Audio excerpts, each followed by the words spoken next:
mubarakan fi kama yuhibbu rabbuna wa yarda. Asyhadu an la ilaha illallah wahdahu la syarikalah wa asyhadu anna Muhammadan abduhu wa rasuluhu, amma ba'd.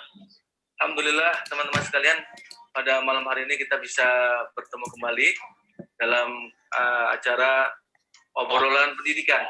Insyaallah malam ini kita kedatangan tamu istimewa. Beliau adalah Ustadz Alwi. Beliau adalah mudir atau bukan mudir ya, bagian Ustadz ya, kepala mudir am Ustadz ya, mudir am Pondok Pesantren Al-Madinah Pinang Sari. Baik, ini kali pertama beliau bisa hadir bersama kita. Alhamdulillah. Insyaallah malam hari ini kita akan mengupas tentang pesantren yang menjadi idaman bagi setiap orang tua, yang pesantren aman, bagaimana sebagainya nanti insyaallah akan disampaikan oleh Ustaz Alwi Hafizahullah. Baik, tanpa berpanjang lebar, kita langsung saja minta kepada beliau untuk bisa langsung menyampaikan materi 30 menit saja. Mungkin 30 menit kita saling berkomunikasi teman-teman yang ingin bertanya. Silakan tulis pertanyaan antum di kolom komentar. Baik, barakallahu fikum. Halo Ustaz Alwi. Oke, bismillahirrahmanirrahim. Assalamualaikum warahmatullahi wabarakatuh. Innal hamdalillah nahmaduhu wa nasta'inuhu wa na'udzu billahi min shururi anfusina wa min sayyiati a'malina. May yahdihillahu fala mudilla lahu wa may yudlil fala hadiya lahu. Asyhadu an la ilaha illallah wahdahu la syarika lahu wa asyhadu anna Muhammadan 'abduhu wa rasuluh. Sallallahu alaihi wa ala alihi wa sahbihi ajma'in.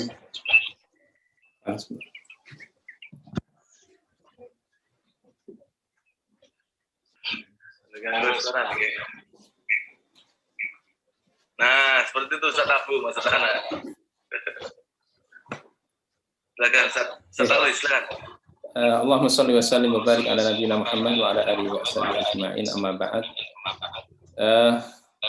Tema kita adalah pesantren ramah santri.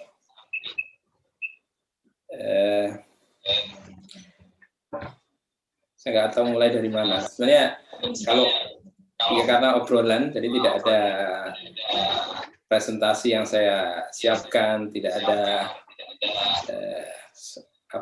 tampilan tersendiri. Ya nanti jadinya terlalu resmi, nggak jadi ngobrol. Karena open ya, obrolan pendidikan. Ya kita ngobrol aja. Intinya sebenarnya ikhwas sekalian, berangkat dari sebenarnya masalah pesantren ramah santri ini bukan suatu hal yang baru dan bukan ide baru, juga bukan arah baru pesantren, bukan. Sebenarnya hal ini sudah ada dan dipraktekkan sejak salaf ya. Dan di pesantren kita pun juga sudah menerapkan, sebagian pesantren tidak ada, sebagian sudah porsinya sudah banyak. Bagaimana intinya adalah bagaimana seorang santri itu bisa nyaman di pesantrennya, dia senang dengan belajar, senang dengan mondok, kemudian tidak tertekan, dia semangat, seperti itu intinya. Maka itu sudah ada di beberapa pesantren, bahkan semenjak zaman Rasulullah SAW dikondisikan bagaimana seorang talibul ilmi, pencari ilmu itu adalah senang dengan ilmunya. Maka jangan sampai kita di pesantren kita itu ada hal-hal yang membuat santri kita itu nggak nyaman dalam belajar, atau membuat santri kita itu lari, atau santri kita itu kabur, atau santri kita terpaksa, atau merasa salah jalan dan sebagainya.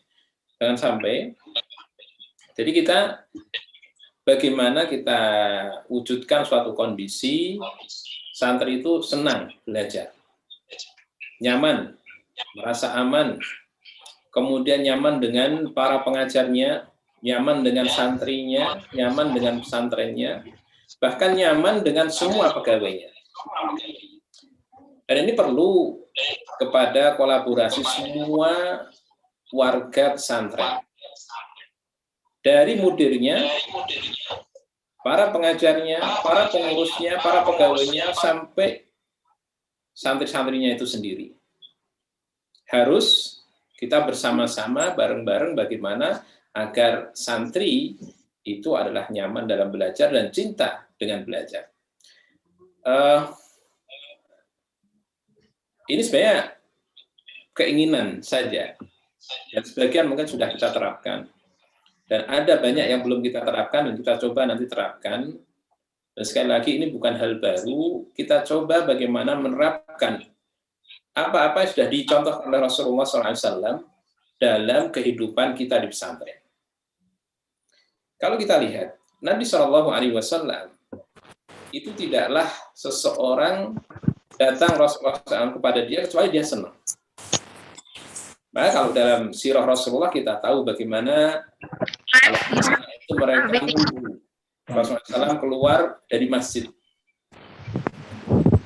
Mereka ada yang bawa minuman, ada yang bawa bejana, minta untuk dicolek oleh Rasulullah agar ada berkahnya, minta didoakan, mereka berbaris. Mereka ada anak yang dua anak perempuan yang menarik tangan Rasulullah SAW, tarik sana kemari, Rasulullah ngikut saja. Di sini bagaimana contoh seorang atau anak-anak kecil di sekitar Nabi SAW itu mereka merasa nyaman dengan Rasulullah. Ya.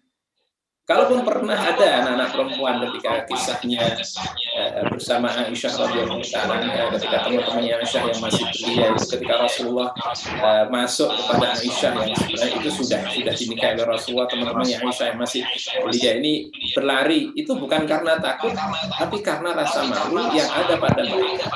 Itu malu kepada Rasulullah. Sudah mulai umur 9 tahun, 10 tahun itu wajar, sudah punya rasa malu.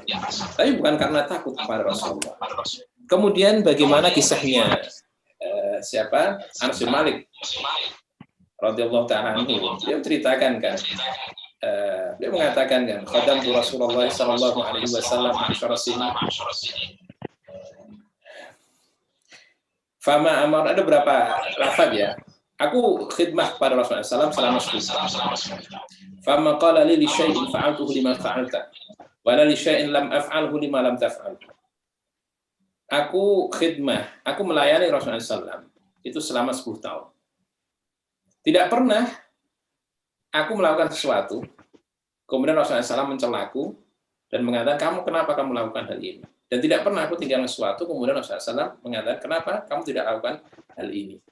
Jadi Rasulullah SAW berikan kepercayaan kepada Anas bin Malik radhiyallahu ta'ala anhu karena beliau hidup dalam lingkungan yang baik, hidup bersama Rasulullah SAW, diberi kepercayaan, dan Nabi SAW paham betul bagaimana kejiwaan Anas bin Malik. Maka Anas bin Malik, yang sebenarnya waktu itu dititipkan oleh ibunya ke Rasulullah SAW itu untuk khidmah pada Rasul, melayani Rasulullah. Tapi anak kecil itu apa bisa melayani? Apa yang bisa dia lakukan? Apa angkat barang? Nggak mungkin. Disuruh-suruh nggak bisa. Tapi Rasulullah SAW terima. Dan hidup bersama Rasulullah, mendapatkan pendidikan dari Rasulullah SAW, setiap hari melihat bagaimana ibadah Rasulullah, melihat bagaimana tutur kata Rasulullah, melihat bagaimana kelembutan Rasulullah SAW. Dan semakin lama bersama Rasulullah, semakin cinta kepada Rasulullah SAW. Bahkan ya berapa kadang di Anas itu disuruh untuk membeli sesuatu di pasar. Ditunggu oleh Nabi SAW, kok enggak segera kembali.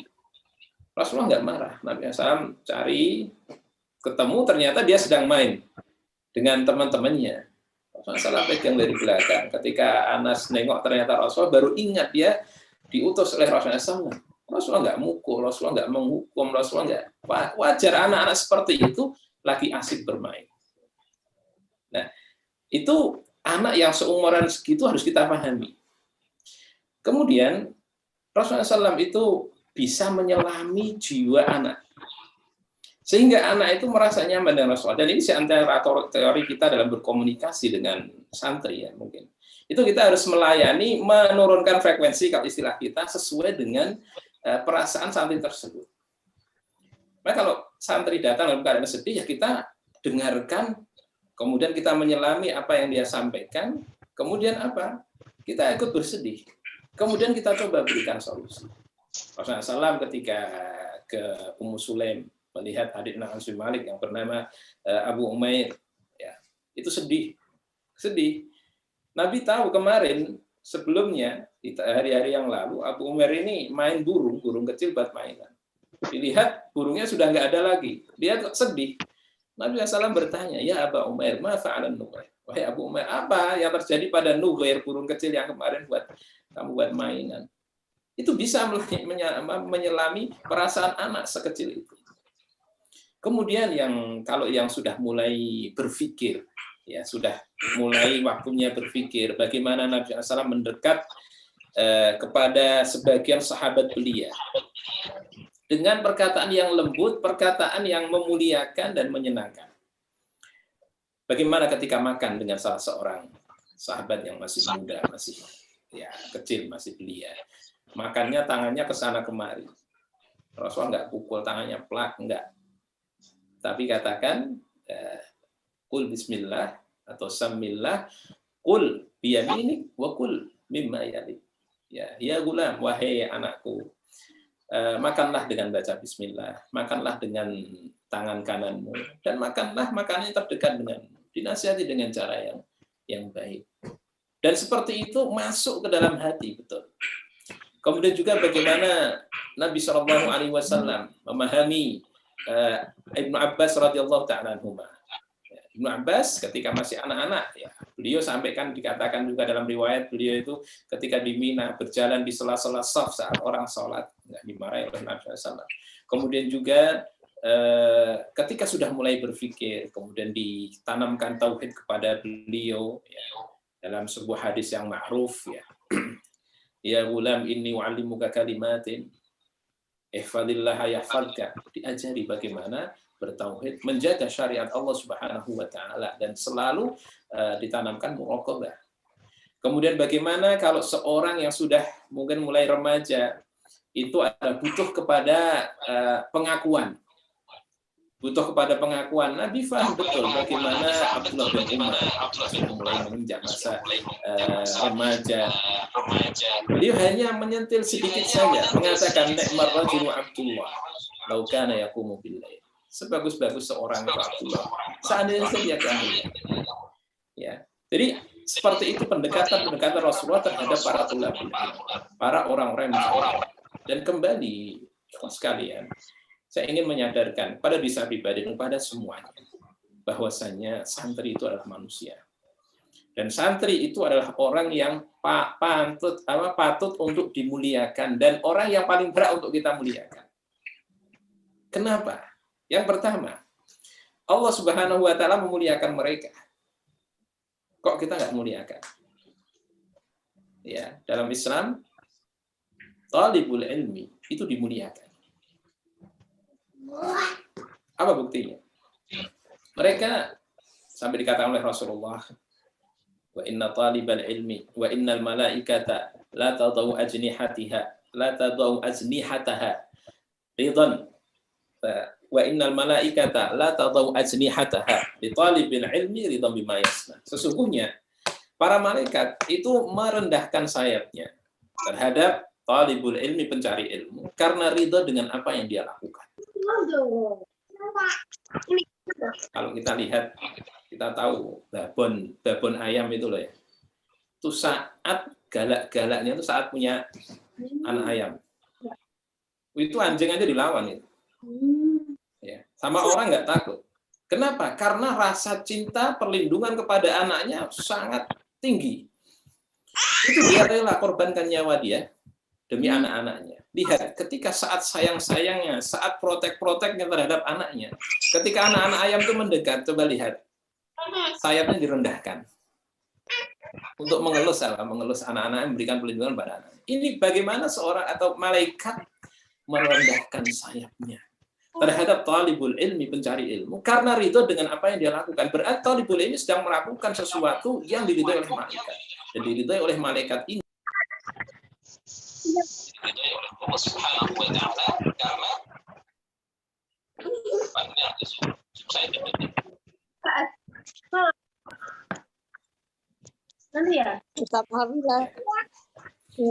dan malaikat meridhoi, tentunya meridhoi sesuatu yang diridhoi oleh Allah Subhanahu wa taala.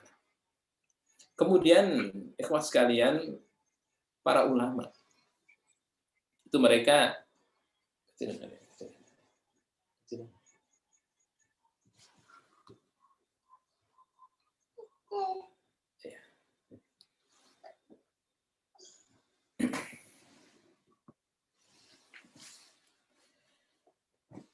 jadi ini talibul ilmi mana apa tadi?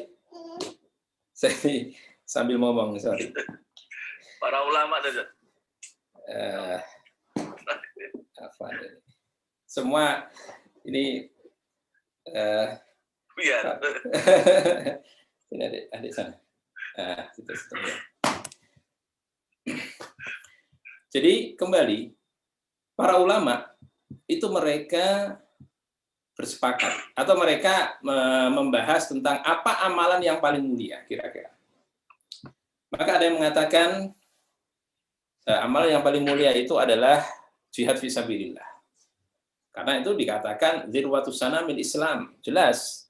Ya, amalan paling tinggi dan bagaimana seorang mujahid itu dia korbankan semuanya itu, keluarganya, hartanya, semuanya. Yang paling besar lagi adalah nyawanya dia korbankan. Kemudian ada lagi yang mengatakan tidak. Amalan paling mulia itu adalah zikir. Dengan berbagai macam kemuliaannya, fadilahnya, dan dalil-dalilnya menunjukkan akan kemuliaan berzikir kepada Allah.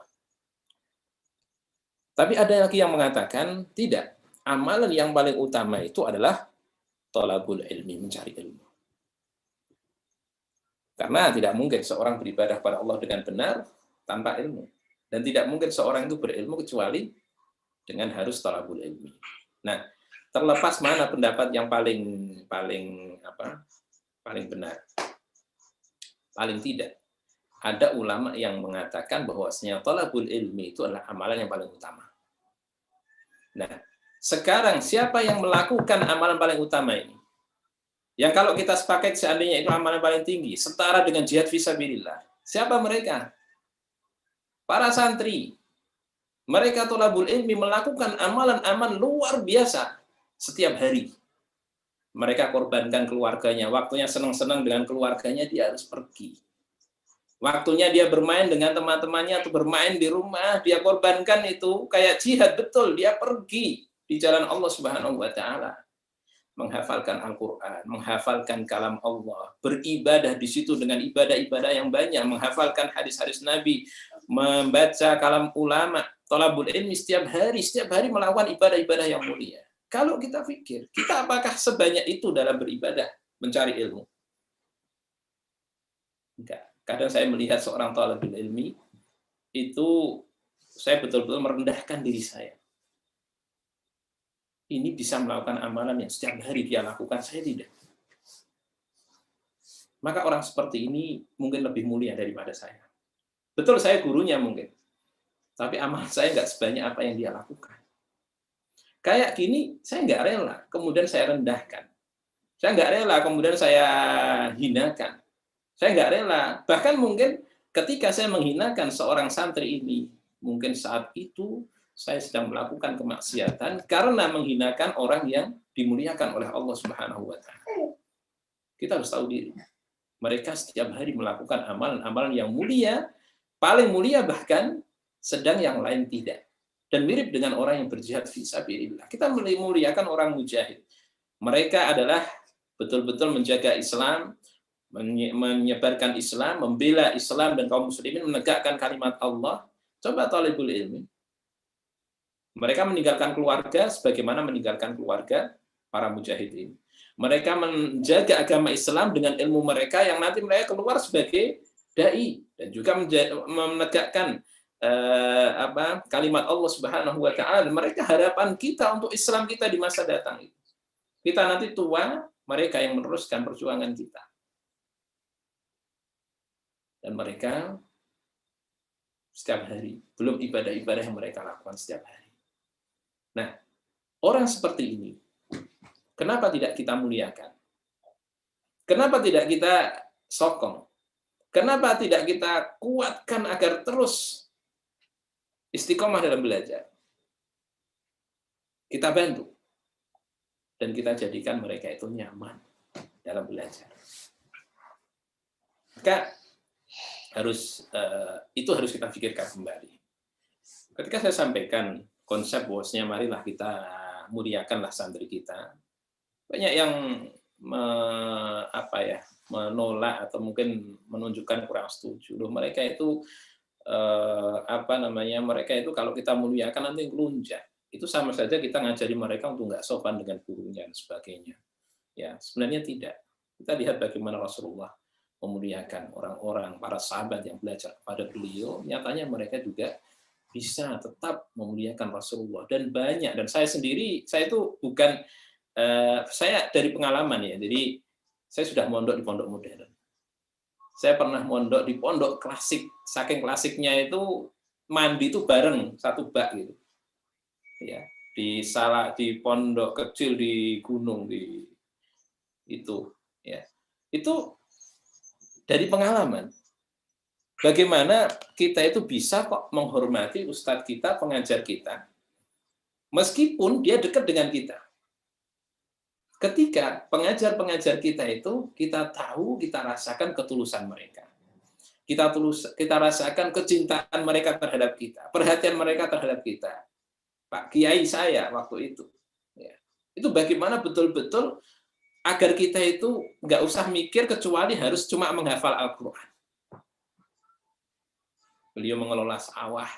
Kita itu nggak perlu bayar SPP dulu. Kemudian pernah kita itu punya hutang karena gedung sudah jadi belum dibayar. Beliau pergi minta izin pada kita. Kemudian beberapa hari beliau bilang ini libur dulu nggak setor hafalan. Ini Bapak mau nyari dulu untuk kebutuhannya. Kita rasakan ketulusan beliau. Kita mencintai beliau dan memuji beliau itu di depan beliau dan di luar beliau. Kita merasakan kecintaan terhadap beliau itu betul-betul cintaan yang tulus dari dalam hati. Nah, ketulusan seorang pengajar ini dirasakan oleh murid. Mari ketika kita mengajar, ketika kita membina mereka, betul-betul dari dalam hati dasari kepada kecintaan. Dan inilah yang namanya nasihat yang dikatakan oleh Nabi SAW, ad-dinun nasihat. Yaitu iradatul khair liman suhlahu. Kita mengingat kebaikan untuk dia.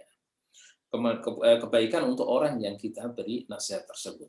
Kemudian ada sebuah kisah yang perlu kita renungi, yaitu kisahnya Mu'adz bin Jabal radhiyallahu taala anhu. Ketika beliau mengimami sholat, beliau itu kalau sholat Isya itu sholat di Masjid Nabawi bersama Rasulullah SAW, kemudian beliau kembali ke kaumnya untuk ngimami kaumnya. Nah, beliau itu kalau ngimami di kaumnya, sudah di jalan ke Madinah, ya jalan ke Madinah berapa kilo, balik lagi, kan sudah malam nanti. Ya, sholat bersama Rasulullah, selesai sholat baru ke kaumnya, udah malam. Kemudian sholat Isya ngimami. Nah, sholat Isya itu beliau bacanya panjang-panjang. Kadang sampai membaca surat Al-Baqarah, surat Isya. Dan kisahnya kita tahu semua. Sampai ada seorang yang dia adalah pekerja untuk yang nyiram di kebun. Ketika ikut sholat di situ, ternyata sholatnya panjang sekali, maka orang ini putus dari jamaah dan sholat sendiri. Ketika Mu'adz radhiyallahu ta'ala tahu, Mu'adz marah.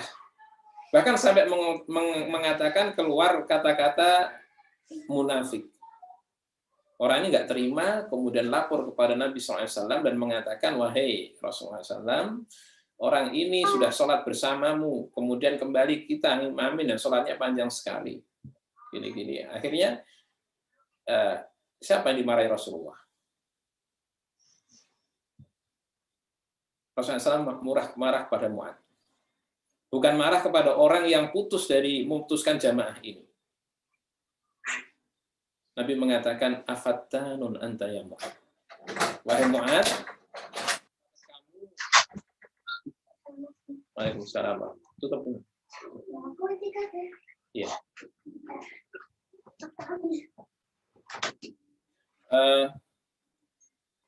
Nabi marah kepada Mu'adz.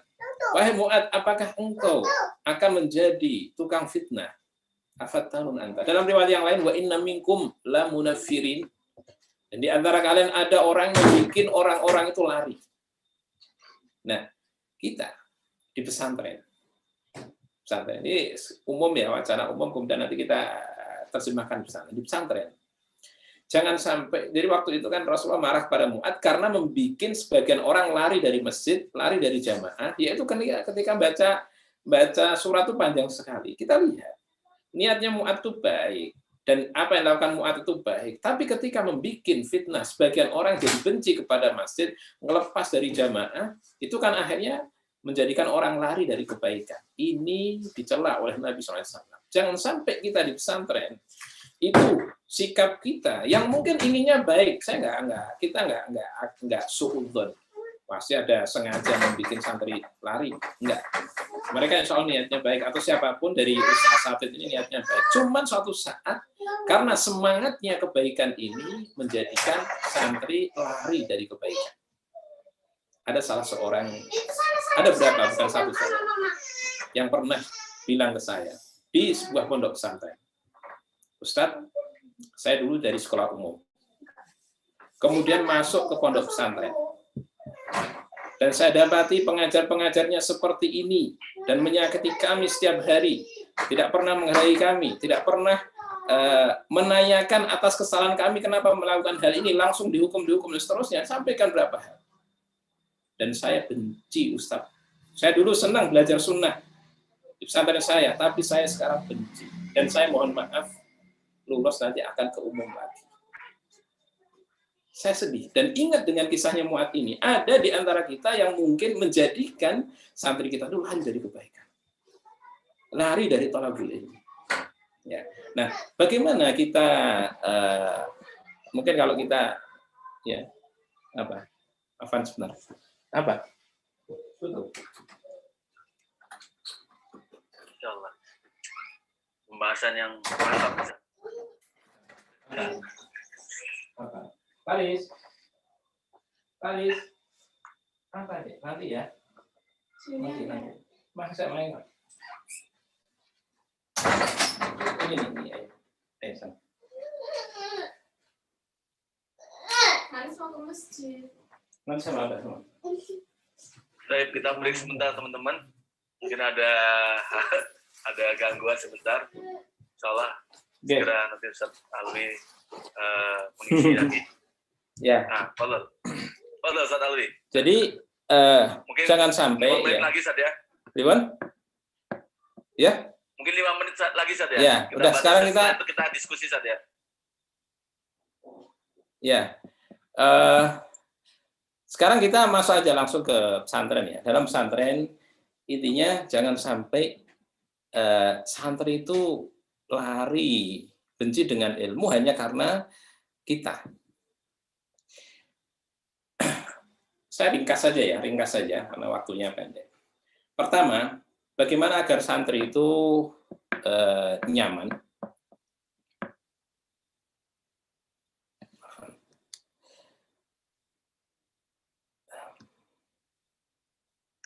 Yang pertama adalah bagaimana santri atau di pondok itu dia tidak ada sesuatu yang membuat mereka tidak nyaman. Yang pertama, kita harus tahu apa yang membuat santri kita itu nggak nyaman. Ya. Apa yang membuat mereka nggak nyaman? Yang membuat mereka nggak nyaman itu bisa adalah teman-temannya. Di mana bullying itu yang paling membuat mereka tidak nyaman. Jadi saling membuli teman. Nah, itu harus kita hilangkan dan kita harus bisa ciptakan kalau bisa pesantren yang bebas bullying. Nah, ini saya punya angan-angan impian seperti ini. Bagaimana mewujudkan pesantren yang bebas bullying, zero bullying. Nah, ini harus ada kolaborasi dari semua warga pesantren tadi, dari ustadznya, dari ustadzahnya, dari santri itu sendiri, dan juga diajarkan. Nah, kadang karena kebiasaan kita itu menganggap sesuatu itu suatu hal yang biasa, padahal sudah masuk dalam kategori bullying. Sebagai contoh, ketika seorang guru bertanya kepada muridnya, ya, satu pertanyaan, muridnya jawabnya salah. Kita mungkin wajar ya biasa mengatakan, kamu nggak belajar ya. Terus, oh nggak bisa kamu, dan sebagainya. Nah, di situ sebenarnya kita itu sudah mengajari kepada teman-temannya untuk membuli anak itu. Caranya ya, kita besarkanlah hati dia, dan harus kita ciptakan kondisi, jangan sampai teman-temannya itu menyalahkan dia. Dia sudah menjawab, itu sudah suatu hal luar biasa, itu prestasi kita harus akui.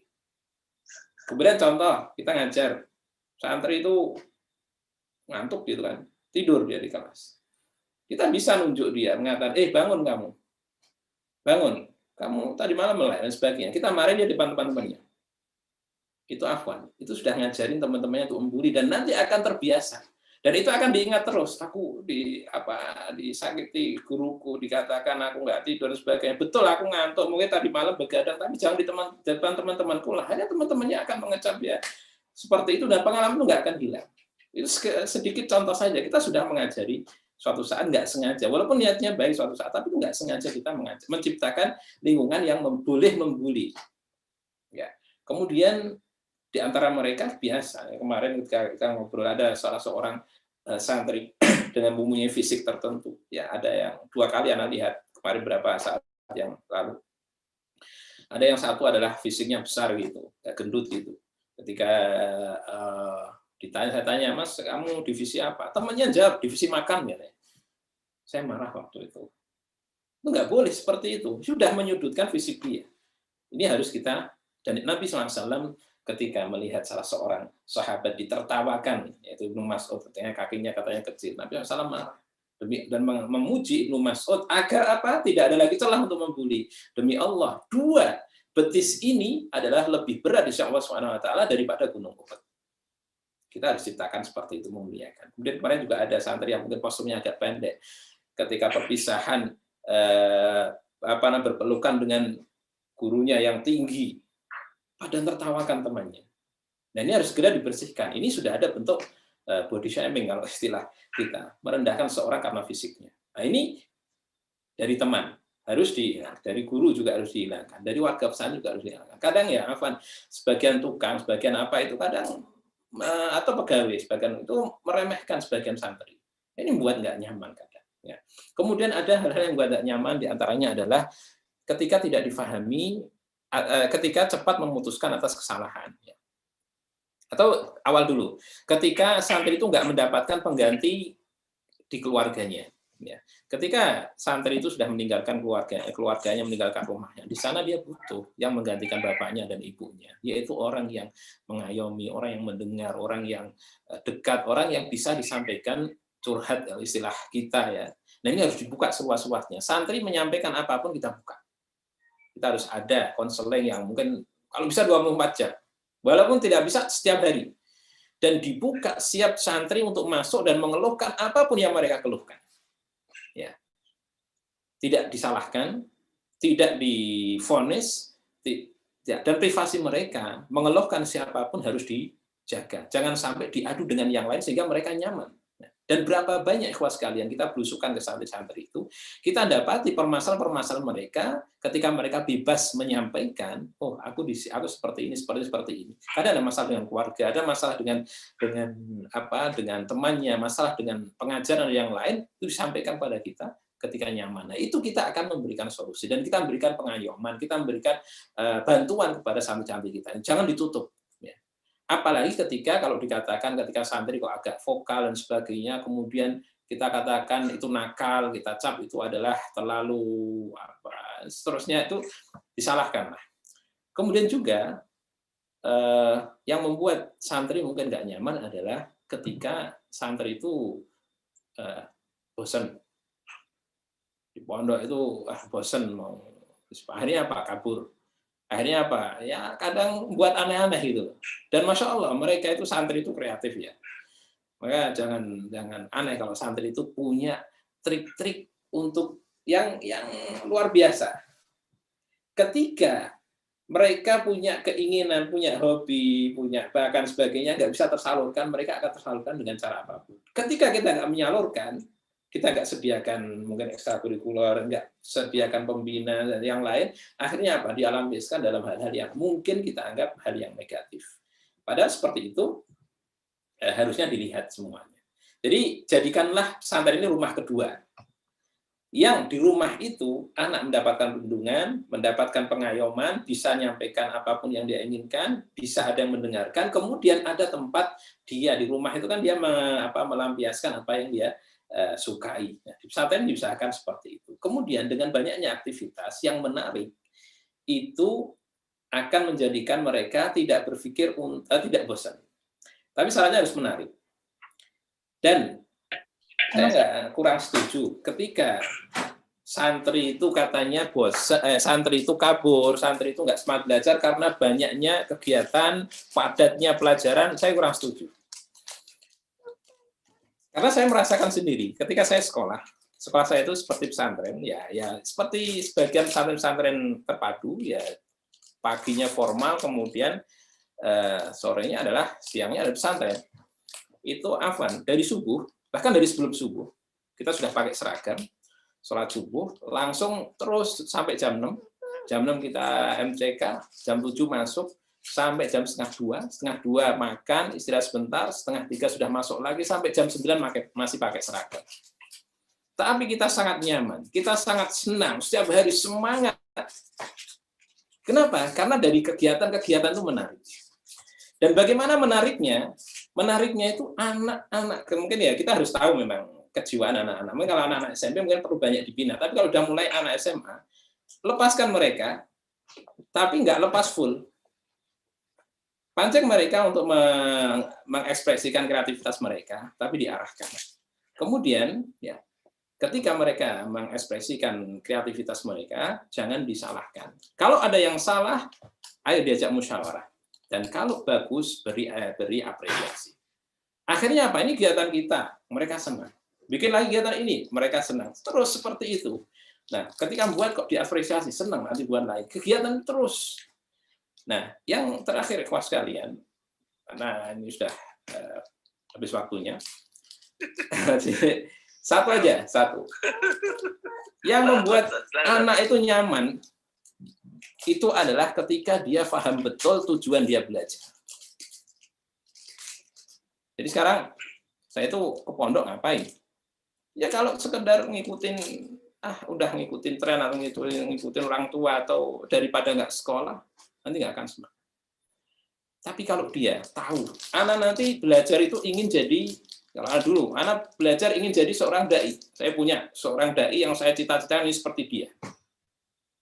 Dia kok hafal Qur'annya banyak, saya hafalkan Al-Quran. Dia kuat hadisnya saya. Jadi ada cita-cita yang ingin dicapai.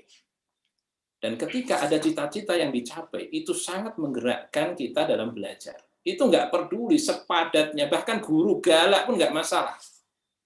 Kemudian ada cobaan-cobaan setiap hari dia dapati pesantren, nggak masalah. Kenapa? Karena itu semua saya lakukan demi untuk mencapai tujuan saya. Kalau analogi seorang pendaki gunung, kalau dia hanya ngikutin jalan yang gelap, nanjak, curam, kemudian dingin, dan bahaya, nggak ada tujuan, kira-kira kita nggak jalan 1 kilo menanjak, nggak kuat. Tapi kalau dia paham nanti di puncak, saya mendapati ini, 5 kilo, 10 kilo dalam mempertaruhkan nyawa itu, mereka asik dengan semangat. Sama, kita dalam thalabul ilmi, kalau kita kaitkan anak itu dengan tujuan yang akan mereka capai, anak akan semangat dan terus belajar dengan semangat, tidak merasa bosan, tidak merasa putus asa di tengah jalan sampai dia mencapai apa yang dia tujukan. Sangat miris ketika ada santri kok nggak punya cita-cita, nggak punya sesuatu yang ingin dia capai, ya itu akhirnya nanti ya, belajarnya asal-asal nggak semangat. Itu saja mungkin yang bisa saya sampaikan. Monggo kalau ada tambahan yang lain, ini sekedar wacana. Ya. Baik, Masya Allah, barakallahu fikum. Jazakallah Ustaz. Ini nggak terasa lebih setengah jam, tapi ini asik Ustaz ya. Ini kita dulu Ustaz ya. Kita ada pertanyaan Ustaz ya dari Ibu Eni Erawati. Kita prioritaskan ke peserta dulu berpertanyaan. Terkadang di antara santriwati melakukan body shaming. Mereka mohon tanggapannya Ustaz Barakallahu Fik tentang seperti yang antum sampaikan tadi Ustaz tentang body shaming. Silakan Ustaz Alwi dulu, silakan. Iya. Ada satu hal tadi belum saya sampaikan. Sekarang saya sampaikan nih. Ini body shaming menurut Ana sudah suatu pelanggaran dan itu harus disembuhkan, diterapi. Saya pakai kaidah ya. Itu kaidah ini saya ambil dari salah seorang dosen, Masya Allah. Beliau mengatakan, kalau ada pelanggaran dari santri, usahakan santri itu adalah pihak terakhir yang disalahkan. Ya. Jadi ketika ada hal-hal santri melakukan hal yang tidak baik, jangan langsung fokus kepada kesalahan santri itu. Kemudian kita katakan, kamu kok gini. Kita itu harus berpikir dulu, dari mana dia melakukan hal ini? Jadi ada suatu pelanggaran, itu kadang dari komponen-komponennya itu banyak yang mendukung pada pelanggaran tersebut. Jadi sebelum terjadi pelanggaran itu ada jalan-jalannya dulu. Mungkin ada masalah dengan keluarga, mungkin ada dengan temannya, mungkin ada dari gurunya, kemudian juga mungkin dari temannya, mungkin dari sistem pesantren yang sengaja kita membuat memaksa anak kita ini harus melanggar. Itu semuanya harus diperiksa, harus dihitung, harus dievaluasi. Kita bahkan, saya ingat, saya terenyuh dengan waktu itu ada seorang kiai yang Masya Allah, kelihatannya orangnya ikhlas sekali dan sangat wara. Waktu itu kiai itu berkata, ini yang cerita adik saya juga nyantri.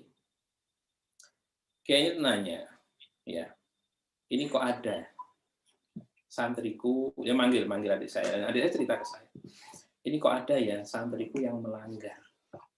Tolong itu bicara pribadi dengan adik saya. Kiai pimpinan tertinggi, ya hafal Quran, hafid, pondok tahfidz itu. Berkata, ini kok ada santriku yang melanggar ya, tolong beritahukan kepadaku apa yang kesalahan yang atau kemaksiatan yang aku lakukan. Saya ingin taubat, saya ingin istighfar. Mungkin yang menyebabkan santri saya itu melakukan kesalahan ada dosaku, katanya seperti itu. Jadi yang pertama ini yang kita salahkan kita dulu, nggak langsung ke dia. Nah, kita udah nyoba, baik, kemudian kita cari cara yang lain. Sampai yang terakhir, baru sudah semua bersih semua, baru santri itu nanti yang kita terapi. Betul, nanti kita terapi, semuanya terapi, tapi semuanya harus dibersihkan dulu. Karena nggak ada gunanya, ikhwas sekalian. Santri kita marahi, kita hukum, tapi faktor-faktor mendukung kepada pelanggaran tersebut masih ada, nanti akan berulang lagi. Harus kita bersihkan sampai akar-akarnya. Dan santri selalu yang terakhir yang kita salahkan. Kemudian berkaitan dengan secara spesifik ini body shaming, ini di antara hal yang sangat tidak bagus, ya. Dan ini yang termasuk yang merisaukan saya pribadi. Nabi SAW itu selalu marah ketika ada seseorang melecehkan saudaranya dari sisi fisik. Fisik ini pemberian dari Allah, nggak bisa kita pesan, nggak bisa. Ya udah seperti itu ya diterima. Itu harus kita muliakan saudara kita itu. Bahkan seharusnya ketika ada hal-hal yang mungkin kurang pada dia, harus lebih kita kasihani harusnya. Bukannya kemudian malah kita jadikan bahan ledekan. Tadi kisahnya Ibnu Mas'ud ketika kainnya, sarungnya tersingkap, kelihatan betisnya yang kecil. Sebagian orang tertawa, Nabi mengatakan, kenapa kalian tertawa?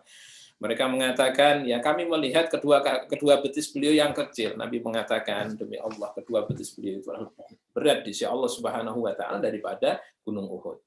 Kemudian, terhadap orang yang paling cintai oleh Rasulullah SAW, ketika melakukan hal seperti ini juga, tidak menghalangi Nabi untuk memarahi dan mengarahkannya. Yaitu ketika Nabi SAW, ya, Nabi SAW memuji Safiyah radhiyallahu ta'ala anha. Safiyah ini wanita cantik, janda dari bangsawan Yahudi, ya. Kemudian dinikahi oleh Nabi SAW dan menjadi wanita ummul mukminin, wanita pilihan tentunya. Allah nggak memberikan pasangan untuk Rasulullah kecuali yang terbaik. Nah, Nabi memuji suatu saat Sofiyah. Aisyah radhiyallahu anha itu adalah wanita paling dicintai oleh Rasulullah. Itu mungkin gerah. Sampai kemudian beliau mengatakan hasbuka min Sofiyah annaha kadza. Sambil memberikan isyarat dengan tangannya. Cukuplah Sofiyah, sudahlah Sofiyah itu kayak gini gitu, istilah kita. Yakni takni qasirah yang difahami dari isyarat tangannya itu pendek. Kata Rasulullah, laqad qulti kalimatan law muzijat bima'il bahri lama zajathu. Wahai Aisyah, kamu sudah mengucapkan suatu ucapan yang seandainya ucapan itu dicelupkan ke dalam samudra, baunya akan berubah. Diajari langsung oleh Rasulullah SAW. Nah, maka ini harus kita tanamkan kepada anak-anak santri kita, jangan sampai menyudutkan salah seorang dari teman mereka karena kekurangan dalam fisiknya. Kita pernah terapkan akan hal ini. Ada salah seorang santri kita yang Masya Allah pintar santrinya itu, dan saya terkesan. Dan sekarang ini santri ini kalau tahun kemarin ngimamin 1 masjid, tahun ini Ramadan ngimamin 5 masjid. Ini masih santri dan baru setahun mondok di, malah belum ketemu. Wong itu tahun ini kan belum masuk. Tapi Masya Allah ya, para pengampu tahfidz ini dekat sekali dengan mereka. Itu ibunya kemarin WA ke saya, Ustadz, Masya Allah ini Fulan tahun kemarin hanya mengimami 1 masjid, sekarang sudah ngimami 5 masjid di kampung-kampung. Saya dikasih rekamannya, Masya Allah saya merinding. Dan anaknya semangat sekali. Itu mohon maaf, anaknya itu fisiknya besar. Gendut ya, gendut. Ya. Ketika ketemu saya itu langsung nyekak kok. Mi, aku mau mondok sama Ustadz ini katanya. Di rumah saya kaget. Mas, nanti dulu pondok kita ini tengah sawah, jangan buru-buru, lihat dulu sana, nanti temanmu di sana ada ular, ada belut, ada belalang gitu. Lihat ke sana, lihat teman-temannya dan lihat pengampunya. Berapa hari itu nggak beritahu kan uminya. Terus saya tanya, gimana Fulan? Jadi apa enggak? Saya khawatir nggak jadi melihat kondisi pesantren kita yang sangat sederhana. Ibunya malah bilang, uminya ini bilang, Ustadz, itu ternyata tambah mantap. Tambah mantap. Malah dia tabungan dia, bilang ke saya, ini tabungan dia Masya Allah, pengusaha mebel bapaknya ini, dan orang menengah ke atas, Masya Allah rumahnya besar kan. Itu malah tabungan dia bilang, Mi, ini tabunganku, nanti aku serahkan buat teman-temanku yang membutuhkan. Sampai seperti itu. Anak ini sudah mondok di Darul Quran Jakarta. Pondoknya Ustaz Yusuf Mansur. Tapi belum nggak kerasa. Mondok kemudian uminya bingung, pondokkan di mana? Di pondok-pondok besar di Jawa, sudah didatangi, nggak ada yang mau. Ketemu saya langsung minta, Mi, anak mau mondok sama Ustaz ini katanya. Nah, teman-temannya ini paham, santri kita sudah kita kondisikan, ini jangan sampai ada body shaming nanti, karena dia jasadnya besar, badannya itu besar, gemuk gitu. Nah, ternyata teman-teman itu sudah paham. Ibunya kan bingung, nanti gimana ukuran dipannya. Wah, ngobrol gitu kan di grup kita, di grup wali santri itu. Kata santri, dijawab yang dari kita, ya, yang dari pos santri, sudah kok, kita sudah siapkan dipan khusus seukuran dia. Sebelum dia tahu ke pondok, sudah kita siap, sudah kita pikir, nanti dia ke sini butuh dipan khusus, nggak mungkin dengan dipan teman-temannya.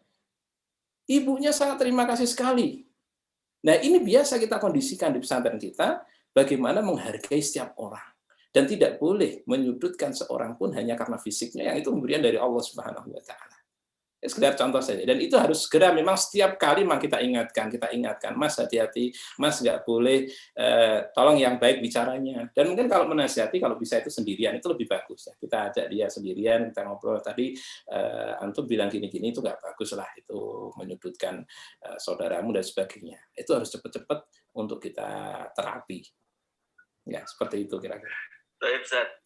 Ini waktu nih, waduh, nggak bisa dikompromikan lagi. Ini saya mau bertanya ke Ustaz Abu, tapi Darullah ini waktu kita, waduh, nggak bisa diajak kompromi nih, Ustaz. Masya Allah. Ya, ya. mungkin minggu depan saja. Karena kita masih menarik lagi teman-teman. Terus aja, saya masih penasaran dengan rahasianya Ustaz Alwi ini. Jadi seperti yang beliau sampaikan tadi, jadi kondisi di pondok tahfidz itu nggak ada temboknya, jadi nggak ada pagar gitu, hanya sawah, kemudian sampingnya itu jalan tol. Yang saya bingung, yang saya nggak habis pikir, itu nggak ada santri yang kabur itu. Nah, mungkin bulan depan atau minggu depan Ustaz Alwi harus memberikan resepnya ini. Kenapa kok bisa seperti itu gitu? Kenapa santri itu betul-betul betah di pondok tahfidz di mana? Di Sawan saja. Ya, di Ngemplak. Di Sawan. Nah, itu insya Allah minggu depan kita kupas tuntas. Kok bisa mengkondisikan pesantren yang seperti itu dengan kondisi yang sederhana, tapi kok santri-santrinya manut-manut semua gitu. Nah, ini kan luar biasa teman-teman ya. Jadi kalau teman-teman antum anak-anak antum yang ingin sekolah gitu ke SMA, monggo langsung aja, nggak usah mikir panjang, daftarkan ke tempatnya Ustaz Alwi aja, itu insya Allah beres. Ustaz Abu isi dulu, Ustaz Abu sampaikan, mungkin ada masukan dari Ustaz Abu. Kita masih 5 menit ini. Jadi ini pertanyaan di Zoom juga cukup banyak, dan saya pikir memang ini asik ya. Tapi waktu membatasi kita, ya mungkin kita agendakan nanti di pekan depan ya, malam Senin yang akan datang, kita bincang lagi dengan beliau. Ya, nanti banyak cerita-cerita yang Masya Allah ya. Nah, bagaimana santri itu liburan malah nggak mau pulang, dijemput nggak mau pulang, itu gimana? Lebih milih katanya lebih nyaman di pondok daripada di rumah. Ini kan ajaib gitu loh. Orang itu pengennya pulang semua kok. Dan kalau belum bolos untuk bisa pulang loh. Ini sudah waktunya liburan tapi nggak mau pulang. Ini gimana ini resepnya? Nanti insya Allah pekan depan saja. Insya Allah kita. Nah, anak saya itu yang mau SMA ini, saya pilihkan pondok-pondok, pokoknya Ustaz Alwi weh. Ya wes, saya tidak bisa memaksa kalian. Semoga, saya percaya dengan Ustaz Alwi insyaallah. Monggo Ustaz, untuk kalimat penutup Ustaz, yang ingin saya sampaikan Ustaz, masih ada waktu 5 menit Ustaz. Ustaz Alwi silakan. Kalimat penutup. Intinya gini. Saya pribadi sangat mencintai semua santri saya, dan saya ingin gerakkan semua, monggo para asatidz, para ustadzah, anggap mereka anak kita mereka, yang kita itu nyikapi mereka seperti anak kita itu ya senakal apapun ya anak kita itu, bukan kita usir dari rumah. Terus anak kita itu mau mukul kita, yuk kita nggak marah, itu anak kita. Anak kita, harapan kita besar. Anak kita nanti kita harapkan nanti adalah orang-orang yang luar biasa. Selalu berikan harapan pada mereka, kemudian juga kita sabar ya, nasihat, dan itu bukan berarti nggak ada pelanggaran ya, pasti ada pelanggaran itu. Nah, cuman bagaimana sih kita sabar, nasihati. Kemudian jangan sampai kita putus dengan mereka, putus dari sisi ruh kita itu putus dengan mereka. Ketika kita sekali memarahi mereka dengan marah yang suatu saat memang marah itu perlu, tapi kita lihat kondisi. Nah, ketika belum perlu, jangan marah, pertama marah, tapi dekatilah dengan cara yang baik, dengan cara dari hati ke hati. Insya Allah itu akan lebih mengena. Selalu perlakukan mereka seperti anak kita sendiri. Jadi walaupun anak saya itu sekarang yang real 5, saya merasa itu keluarga besar. Alhamdulillah kalau di pesantren tahfidz ya kita alhamdulillah itu semuanya adalah dari Allah Subhanahu Wa Taala. Kita semuanya seperti keluarga kita, saya sebagai pimpinan, kemudian para pengampu, kemudian santri sendiri dan wali santri itu kita sudah seperti keluarga. Kita buka selebar-lebarnya semua masukan, semua usulan, semua ini kita nggak ada jarak di antara kita, dan semoga Allah Subhanahu Wa Taala nanti memberikan taufik ke yang ke depan. Dan saya nggak merasa yang paling baik, tapi itu pernah saya lakukan, mungkin kalau bisa menurut sebagian teman-teman itu baik, mungkin bisa jadikan pertimbangan ya. Dan itu bukan hal yang baru. Saya ingin coba menerapkan saja apa yang dicontohkan oleh Nabi SAW. Gitu. Jazakallah khairan atas waktunya dan ilmunya. Barakallahu fikum. Baik teman-teman sekalian, waktu kita sudah terbacalah waktunya, tinggal 2 menit lagi. Mungkin kita tutup dengan doa kafaratul majelis. Subhanakallahumma wa bihamdika asyhadu an la ilaha illa anta astaghfiruka wa atubu ilaik. Jazakumullahu khairan wa barakallahu fikum atas partisipasi Antum untuk bergabung bersama kami. Jangan lupa insyaallah minggu depan kita